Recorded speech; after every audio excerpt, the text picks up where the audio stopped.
கிறிஸ்துவுக்குள் அன்பானவர்களே, உங்களை இயேசுவின் நாமத்தினால் நான் வாழ்த்துகிறேன்.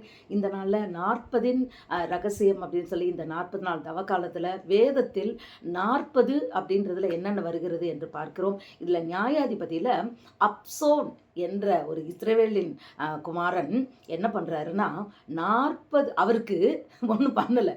அவருக்கு 40 மகன்கள் இருக்கிறாங்களாம். 40 அதில் எழுதியிருக்கு. 40 மகன்கள் இருக்கிறாங்க. 30 பேரர்கள் இருக்கிறாங்களாம். அவங்க ஒரு இடத்துக்கு வெளியே போகணும்னு சொன்னால் 70 கழுதைக்குட்டி மேலே ஏறி வெளியே போவாங்களாம்.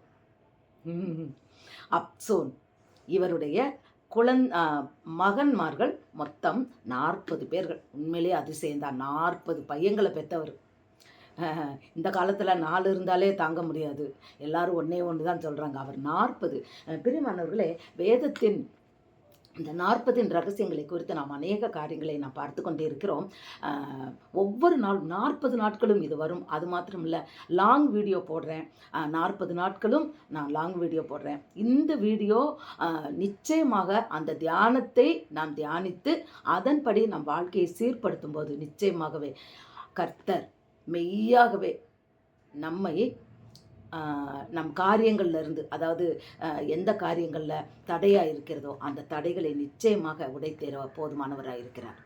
பார்க்கிறது அது முக்கியம் இல்லை, அதை பார்த்து அதற்கு நம்மை ஒப்பு கொடுப்பது மிகவும் முக்கியம். இந்த தவ காலங்கள் என்பது நம்மை மறுரூபப்படுத்துவது.